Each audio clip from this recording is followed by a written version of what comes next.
Évangile selon Jean, chapitre 12.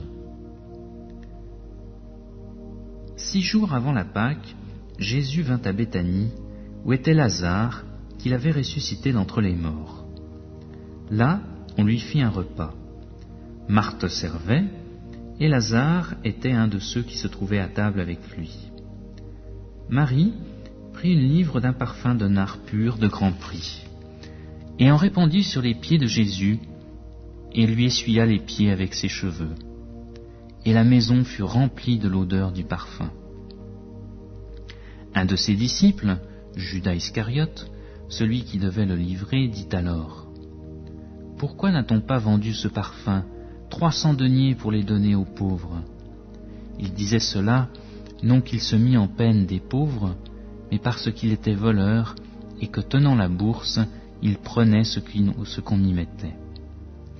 Mais Jésus dit : « Laisse-la garder ce parfum pour le jour de ma sépulture. Vous avez toujours les pauvres avec vous, mais moi, vous ne m'avez pas toujours. » La foule nombreuse des Juifs apprit qu'il était là, et ils y vinrent, non pas seulement à cause de Jésus, mais pour voir aussi Lazare qu'il avait ressuscité d'entre les morts. Les principaux sacrificateurs délibérèrent afin de faire mourir aussi Lazare, parce que beaucoup de Juifs s'éloignaient à cause de lui et croyaient en Jésus. Le lendemain, la foule nombreuse de gens venus pour la fête apprit que Jésus se rendait à Jérusalem.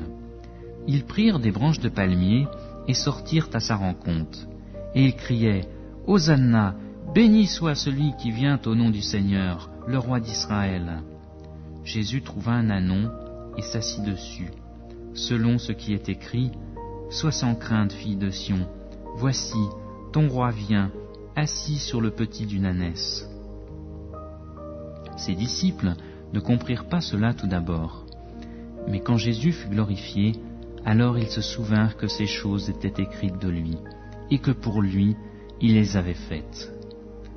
La foule qui était avec Jésus quand il appela Lazare du tombeau et le ressuscita d'entre les morts lui rendait témoignage. C'est pourquoi la foule vint à sa rencontre, car elle avait appris qu'il avait fait ce miracle. Les pharisiens se dirent donc les uns aux autres : « Vous voyez que vous ne gagnez rien, voici que tout le monde est allé auprès de lui. » Il y avait quelques Grecs parmi les gens qui étaient montés pour adorer pendant la fête. Ils s'approchèrent de Philippe, de Bethsaïda en Galilée, et lui demandèrent : « Seigneur, nous voudrions voir Jésus. » Philippe alla le dire à André, puis André et Philippe allèrent le dire à Jésus. Jésus leur répondit : « L'heure est venue où le Fils de l'homme doit être glorifié. En vérité, je vous le dis, si le grain de blé ne tombe à terre et ne meurt, il reste seul. Mais s'il meurt, il porte beaucoup de fruits. Celui qui aime sa vie la perd, et celui qui a de la haine pour sa vie dans ce monde la conservera pour la vie éternelle.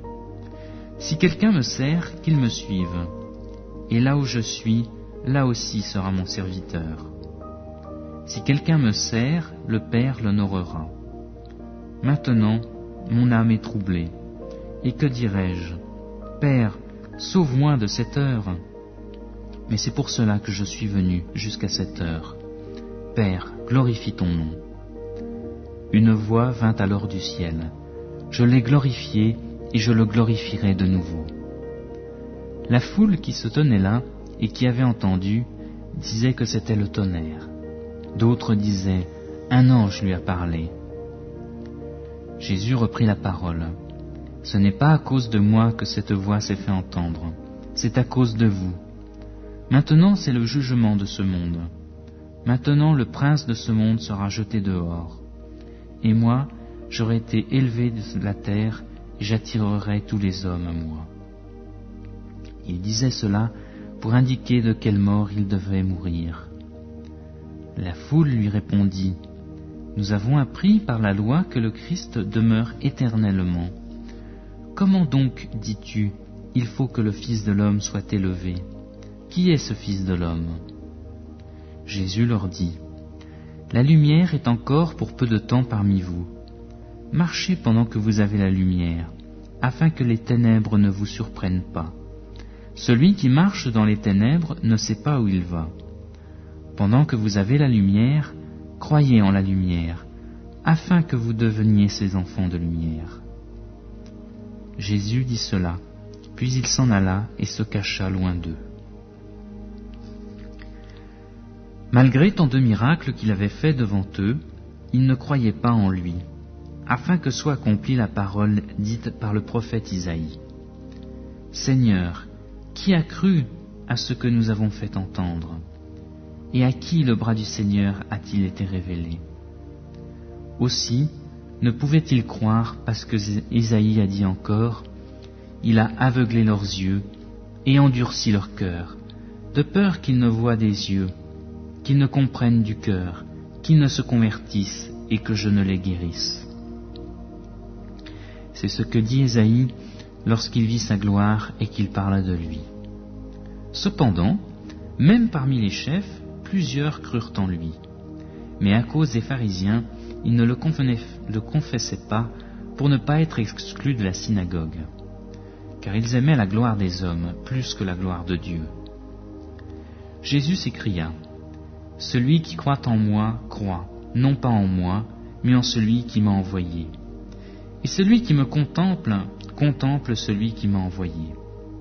Moi, la lumière, je suis venu dans le monde, afin que quiconque croit en moi ne demeure pas dans les ténèbres. Si quelqu'un entend mes paroles et ne les garde pas, ce n'est pas moi qui le juge, car je suis venu non pour juger le monde, mais pour sauver le monde. Celui qui me rejette et qui ne me reçoit pas mes paroles a son juge. La parole que j'ai prononcée, c'est elle qui le jugera au dernier jour. Car mes paroles ne viennent pas de moi, mais le Père qui m'a envoyé m'a commandé lui-même ce que je dois dire et ce dont je dois parler. Et je sais que son commandement est la vie éternelle. Ainsi, ce dont je parle, j'en parle comme le Père me l'a dit.